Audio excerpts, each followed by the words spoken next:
अवधूत चिंतन श्री गुरुदेव दत्त स्वामी महाराज की जय. छत्रपती शिवाजी महाराज की जय. श्री स्वामी समर्थ. आज मी आपल्याला दत्त जयंती निमित्त जर गुरुचैत्र पारायण आपल्याला दत्त जन्मोत्सव निमित्त नाही करायला जमलं तर आपण या मार्गशीर्ष महिन्यामध्ये गुरुचैत्र पारायण नवनाथ पारायण कधीपर्यंत करू शकतो. खूप जणांच्या मनात क्लेश होता की काही प्रॉब्लेम असेल, सुतक असेल, वृद्धी असेल, त्याच्यामुळे आम्हाला दत्त जयंती निमित्त गुरुचैत्र पारायण करायला नाही जमलं. तुम्ही 18 तारखेपर्यंत मार्गशीर्ष महिना आहे, 18 तारखेपर्यंत अमावस्येच्या अगोदर नवनाथ पारायण असेल, स्वामी चैत्र असेल, गुरुचैत्र असेल, संक्षिप्त गुरुचैत्र असेल, नवनाथ पारायण असेल, हे तुम्ही 18 तारखेपर्यंत करू शकता. 18 तारखेपर्यंत करू शकतो. खूप जणांच्या मनामध्ये गुरुचरित्र पारायणाबद्दल खूप भीती आहे. गुरुचरित्र पारायणाबद्दल खूप भीती आहे. ती भीती दूर करणं, आपण जोपर्यंत वाचन करत नाही तोपर्यंत आपल्या मनातली भीती जात नाही, हे लक्षात ठेवा. स्वतः करत नाही तोपर्यंत. मग आपण आता आपल्याला करायचंय, आज उद्यापन, सगळ्यांच्या घरी उद्यापन होईल. आता ज्यांनी गुरुचैत्र केलेले त्यांनी नवनाथ करू शकता. उद्यापासून परवापासून 9 दिवसाचं नवनाथ पारायण करावं. गुरुचैत्र पारायण मध्ये खूप जणांचं कन्फ्युज आहे. गुरुचैत्र पारायण महिलांनी दिंडोरीपणीत वाचावं. मोठं गुरुचैत्र महिलांनी वाचू नये. तितक्या वेळ बसण्याची कॅपॅसिटी कोणामध्ये एवढी नसती. आणि आपलं मन स्थिर झालं पाहिजे. आणि त्या पोथीमध्ये उष्णता खूप असते, म्हणून गुरुचैत्र वाचन केल्यानंतर माणसाची चिडचिड जास्त होती, रागराग जास्त होतो. मग गुरुचैत्र आपल्याला वाचायचं असेल, महिला असेल त्यांनी दिंडोरीपणीत वाचावं. गुरुचैत्र वाचताना मग खूप जण म्हणतात मराठीमध्ये वाचायचं का संस्कृतमध्ये वाचायचं, खूप जणांचा विषय असतो हा. गुरुचैत्र वाचन करताना सगळ्यात पहिले आपण पूजा मांडणीपासून सुरुवात करूया. गुरुचैत्र आपल्याला वाचायचंय मार्गशीर्ष महिन्यापर्यंत, 18 तारखेपर्यंत. त्याच्या अगोदर आपण ज्या दिवशी गुरुचैत्र वाचायचं आहे, मन आस्था पवित्र सदा काळ वाचावे श्री गुरुचैत्र, त्या युक्तीप्रमाणे आपण अमावस्येच्या अगोदर 18 तारखेपर्यंत आपण गुरुचैत्र पारायण करू शकतो. गुरुचैत्र ज्या दिवशी करायचंय आपल्याला, तुम्ही वार बघू नका. तुम्ही म्हणणार मग शुक्रवारी करायचं का शनिवारी करायचं, असं नाही, कधीही करा. मार्गशीर्ष महिना हा अति परम पावन पवित्र महिना आहे. मग ह्या महिन्यामध्ये आपण गुरुचैत्र पारायण आपलं व्हायला पाहिजे. मग ह्या महिन्यामध्ये ज्या दिवशी आपल्याला करायचंय त्याच्या आदल्या दिवशी श्वान असेल, कुत्रे असेल, गाय असेल, त्याला पोळी चपाती काय असेल ते आपण देऊन टाकायचं. ज्या ठिकाणी गुरुचैत्र वाचायचंय ती जागा स्वच्छ करून घ्यायची गोमूत्राने. आपल्या घरामध्ये पण गोमूत्र टाकून घ्यायचं. घरामध्ये पण जाळे जुमटे असेल, घर स्वच्छ करून घ्यायचं. घरामध्ये वादविवाद, भांडणं अशा गोष्टी करायच्या नाही. आणि घरामध्ये सगळ्यांना सांगून ठेवायची आता गुरुचैत्र पारायण करत आहोत, तर नॉन व्हेज असेल, दारू असेल, या गोष्टी करायच्या नाही. मग गुरुचरित्राची मांडणी कशी करायची, प्रश्न आहे खूप जणांचा. मांडणी करताना साधी आणि सोपी, जेवढं दत्त महाराजांना साधं आणि सोपं आवडतं, बडेजाव आवडत नाही. महाराजांचं पोथीचं लक्षात आलं, दत्त महिलांनी दिंडोरीपणीत वाचावी. पाटावर मांडणी करा किंवा चौरंगावर मांडणी करा. पाट असेल, चौरंग असेल, महाराजांचा फोटो ठेवा, दत्त महाराजांचा फोटो ठेवा.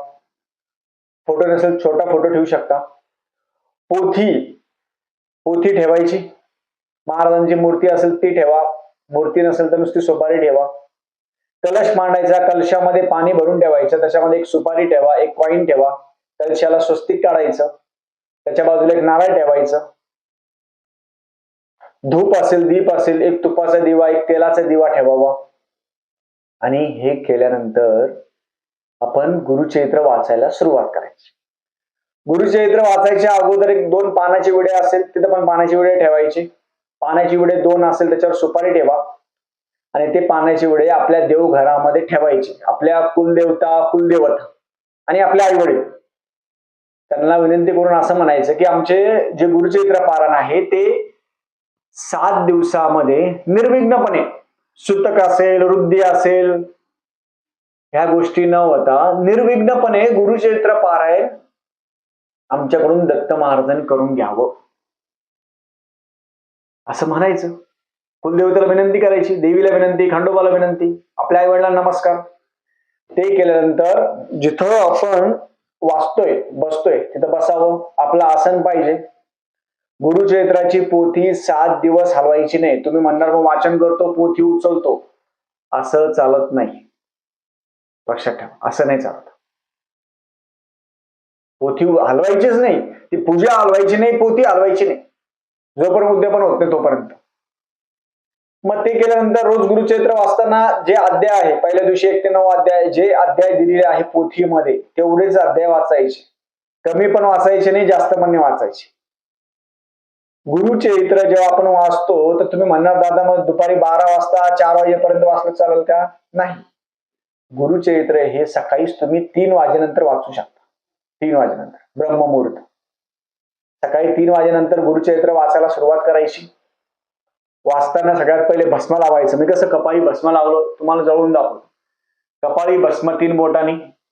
हे भस्म गाणगापूरचं असतं. हे तुम्ही भस्म घरी नाही भेटलं तर घरी तुम्ही अगरबत्तीची रक्षा आहे ती लावा, किंवा महाराजांच्या केंद्रातून रक्षा असेल, माठातून रक्षा असेल ती आणा. त्यात गोमूत्र टाकायचं. भस्म लावताना गोमूत्र टाकायचं, चोळायचं. जेवढं चोळाल तेवढं, जेवढं भस्म आहे ते जेवढं कालवाल, चोळणं म्हणा कालवलं, जेवढं कालवलं आपण भस्म ते 3 बोटांनी लावायचं. 3 बोट, फक्त 3 बोटांनी भस्म लावायचं. दोन्ही हाताला भस्म, छातीला, दोन्ही छातीला भस्म, पोटाला भस्म, आपल्या 16 अंगाला भस्म लावायचं. भस्म लावल्याशिवाय गुरुचरित्र वाचायचं नाही. पूर्वज लोक पहिले भस्म लावायचे, त्याशिवाय वाचत नव्हते. कपडे कोणते घालायचे? सवळं घालायचे. सवळं पिवळे कपडे घालायचे, सवळं घालायचं. सवळं घालताना पुरुषांनी आंतरवस्त्र घालायचे नाही. पुरुषांनी बनेल असेल अंतर्पण घालायचं नाही, फक्त सवळं घालायचं. तुम्हाला गुंडाळता येत नसेल तर नुसती लुंगी गुंडाळा. लुंगी कसं गुंडाळतो आपण तसं गुंडाळायचं. गुरुचरित्र वाचन करताना आपला तुपाचा दिवा, तेलाचा दिवा चालू असला पाहिजे. गुरुचरित्र वाचन करताना एक आसन आहे ते बाजूला ठेवायचं. दत्त महाराज ऐकण्यासाठी येत असतात. आपण वाचतो कोणासाठी? दत्त महाराजांसाठी. महिलांनी कोणते कपडे घालायचे? महिलांनी हळद असेल, कुंकू असेल, कपाळी, डोक्यावर पदर असेल, पिवळी साडी, आणि परत महिलांनी जे साडी आहे ती रोज धुवायची आणि रोज ती साडी आहे ती घालायची. तुम्ही म्हणणार रोज वेगवेगळी साडी घालतो आम्ही. नाही, ती सवळ्याची साडी असते, एक बाजूला ठेवा. वाचन झाल्यानंतर धुवून टाकायची, दुसऱ्या दिवशी परत ती साडी घालायची. सवळं पण वाचन झाल्यानंतर धुवून टाकायचं, परत ते सवळं घालायचं. महिलांनी पण भस्म लावावं. भस्म न लावता गुरुचरित्र वाचायचं नाही. भस्म लावताना, कालवताना त्यामध्ये गोमित्र घ्यायचं. आता भस्म लावण्याचे फायदे काय आहे? तुम्ही भस्म लावलं, तुम्हाला झोप येणार नाही, गुरुचरित्र वाचन करताना रडू येणार नाही, मन घाबरणार नाही, मनामध्ये वाईट विचार येणार नाही. अशा गोष्टी होतील भस्म लावल्याने. तरी पण गोमित्राची बॉटली आहे ती जवळ ठेवायची. गुरुचरित्र वाचन करत असताना सगळ्यात पहिले गणपती स्तोत्र, गणपती अथर्व शीर्ष, श्री स्वामी समर्थ महाराजांची एक माळ असेल, आपल्या गुरु मंत्राची एक माळ असेल, आणि हे केल्यानंतर आपण गुरुचरित्र आहे ते वाचायला सुरुवात करायची. पहिला अध्याय श्री गणेशाय नमः, श्री गुरुभ्यो नमः, श्री कुलदेवताय नमः. हे सगळं आपण वाचायला सुरुवात केल्यानंतर रोज वाचन, गुरुचरित्र वाचन करताना मोठ्याने गुरुचरित्र वाचायचे. नुसते बोट फिरवायचे नाही. यात खूप जण खूप नुसते बोट फिरवतात. बोटाने फिरवायचे, आपल्या तोंडाने बोलायचे, आपल्या कानाला ऐकू येईल त्याप्रमाणे गुरुचरित्र वाचावं. ऐकण्याचं फळ आहे. गुरुचरित्र कोणी बाजूला ऐकू पण शकता. हे केल्यानंतर मोठ्याने गुरुचरित्र वाचायचं, मनातल्या मनात गुरुचरित्र वाचायचं नाही, नुसते बोट फिरवायचे नाही. संस्कृत मध्ये पहिले वाचून घ्यायचं, नंतर मराठी भावार्थ वाचायचा आपल्याला समजण्यासाठी. हा झाला पहिला दिवस. भूमिशयन करायचं. भूमिशयन म्हणजे काय? गादीवर झोपायचं नाही, खाली झोपायचं. चौघडी असेल, घोंगडी असेल त्याच्यावर झोपू शकता. ह्या 7 दिवसामध्ये गुरुचरित्रामध्ये जे आपण अंथरूण पांघरून घेणार आहोत ते पण वेगळं असावं, रोजचं नसावं. लक्षात ठेवा, जे ब्रह्मचार्याचं पालन तर आपल्याला करायचंच आहे. 7 दिवसामध्ये अंथरूण पांघरून आहे ते रोजचं नसावं, वेगळं घ्यावं, सेपरेट ठेवायचं पारायणासाठी. ते फक्त पारायणालाच वापरायचं. पारायण काळात ज्या वस्तू वापरतो ना त्या फक्त पारायण काळामध्येच वापरायच्या, रोजच्या वापरायच्या नाही कधी. मग ते केल्यानंतर ब्रह्मचर्याचं पालन करावं. ब्रह्मचर्याचं पालन खूप जणांनी करावं. आपले ह्या 7 दिवसामध्ये वाईट बोलायचं नाही, वाईट खायचं नाही, वाईट हे करायचं नाही, मनामध्ये विचार आणायचे नाही. ह्या 7 दिवसामध्ये परान्न कोणाच्या घरचं खायचं नाही, लक्षात ठेवा. कोणाच्या घरी पाणी पण नाही प्यायचं. रात्री विष्णू सहस्रनाम वाचायचं, झोपायच्या अगोदर विष्णू सहस्रनाम वाचायचं. म्हणजे दिवसभरात झालेले पाप असेल नकळत, डोळ्याचे पाप, डोळ्याने बघण्याचे पाप, कानाने पाप, निंदा स्तुती काय असेल ते सगळं निघून जातं विष्णू सहस्रनामाने. 12 ते 12:30 दत्त महाराजांची भिक्षेची वेळ असते, म्हणून त्या काळामध्ये पोथी वाचायची नाही, खाऊन पिऊन पोथी वाचायची नाही. ज्यांना बीपी, शुगर, डायबिटीस या गोष्टी असेल त्यांनी खाल्लं चालतं, खुर्चीवर बसून गुरुचरित्र वाचलं चालतं. झालं, हा झाला पहिला दिवस. पहिला दिवस, दुसरा दिवस, तिसरा दिवस, सकाळ संध्याकाळ आरती. जेवायचं काय हा खूप मुख्य प्रश्न आहे. गुरुचरित्राच्या ह्या कालावधीमध्ये सर्व पालेभाज्या तुम्ही खाऊ शकता. सर्व पालेभाज्या, सर्व पालेभाज्या खाऊ शकता. बटाटे असेल, याच्यामध्ये काय खायचं नाही, कांदा लसूण, कांदा लसूण मसाला भाजीमध्ये टाकायचं नाही. नाही तर आपण काही खात नाही, कांदा लसूण मसाला वापरतोय. कांदा लसूण मसाला वापरायचा नाही, कारण की ब्रह्मचर्याचं पालन करायचं. या 7 दिवसामध्ये शाकाहार घ्यायचा, कारण की आपलं मन देवाकडे धार्मिक तर आपलं मन लागलं पाहिजे. उपवास अवश्य करायचा नाही, सकाळ संध्याकाळ जेवा, पण पोळी भाजी खाऊ शकता, भात थोडा कमी खावा. आपल्याला वाचताना त्रास झाला नाही पाहिजे. वाचताना खूप जणांना आळस येतो, वाचताना झोप लागते, वाचू वाटत नाही, मन घाबरतं. असं नाही करायचं. मग आता हे पारायण आपण करतोय, दत्त जन्मोत्सव असल्यानंतर आपण 8व्या दिवशी उद्यापन करतो, पण आपण नॉर्मल गुरुचरित्र पारायण केलं तर ज्या दिवशी आपलं संपलं 7व्या दिवशी, त्याच दिवशी आपण उद्यापन करायचं. उद्यापन करताना वरण भात भाजी पोळी सगळं करायचं. वरण भात भाजी पोळी, घेवड्याची भाजी, नैवेद्य दाखवायचं, ब्राह्मणाला शिधा दक्षिणा वस्त्र द्यायचं आणि उद्यापन आहे ते आपलं संपवायचं. 7 दिवसामध्ये पोथी हलवायची नाही, 7 दिवस कोणाच्या घरचं खायचं नाही. खूप जण म्हणतात मग शेंगदाणे चालतं का, डाळी चालतं का? सगळं चालतं. कांदा लसूण सोडून बाकी तुम्ही सगळं खाऊ शकता. पालेभाज्या सगळ्या, बटाटे असेल सगळं चालतं. आता एक त्याच्यामध्ये काही जण म्हणतात एक धान्य खायचं. एक धान्य म्हणजे काय? पहिले बाजरी खात होते, बाजरी ज्वारी, आता पोळी चपाती सगळेजण खातात. तर एकच धान्य आहे ते. पोळी म्हणजे काय? एकच धान्य. पोळी म्हणजे एकच धान्य खातोय आपण, म्हणून नियम कोणते मोडत नाही आपण. बाहेरचं न खाणं आणि 7 दिवसामध्ये वाचनामध्ये लक्ष देणं हा मुख्य हेतू आहे, लक्षात ठेवा. गुरुचरित्र वाचताना समजून घेणं, गुरुचरित्रातून काही गोष्टी समजून घेणं, अशा गोष्टी आपण करायला पाहिजे.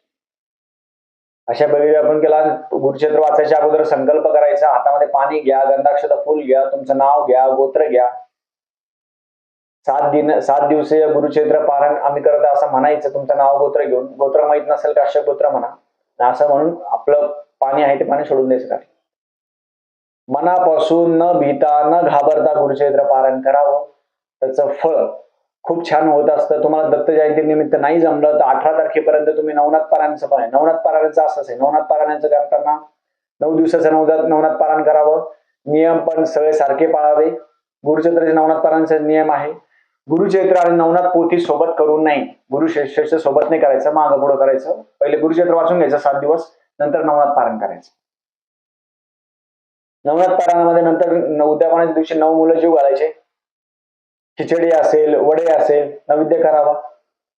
नवनाथ पारायण करताना पण नियम सगळे सारखेच आहेत दोघांचे, काहीच नाही. ब्रह्मचार्याचं पारायण असेल, बाहेरचं खायचं नाही, घोंगडीवर झोपायचं. 9 दिवस शांतपणे वाचन करायचं. वाचन करणं महत्वाचं आहे. या सगळ्या गोष्टीमध्ये वाचन महत्वाचं आहे. वाचन राहतं बाजूला, आपण जेवणापिण्याच्या जास्त गोष्टी करतो. वाचनामध्ये लक्ष द्यायचं, मनापासून वाचन करायचं, तर त्याचं फळ आहे ते फळ तुम्हाला भेटेल. साधं सोप्यापैकी नैवेद्य आरती करायची, मनापासून वाचायचं. आता ज्यांनी गुरुचरित्र पारायण केलं असेल दत्त जयंती निमित्त, त्यांनी नवनाथ पारायण करायचं. नवनाथ पारायणाचे पण हेच नियम आहेत. मार्गशीर्ष महिन्यामध्ये नवनाथ पारायण करायला खूप महत्व आहे. 9 दिवसाचं पारायण करायचं किंवा 7 दिवसाचं पारायण करा. 3 दिवसाचं 1 दिवसाचं करू नका. अशा पद्धतीने प्रत्येकाने नवनाथ पारायण, गुरुचरित्र पारायण मार्गशीर्ष महिन्यामध्ये करू शकता. झालेली सेवा मी महाराजांच्या रुजू करतो. श्री स्वामी समर्थ.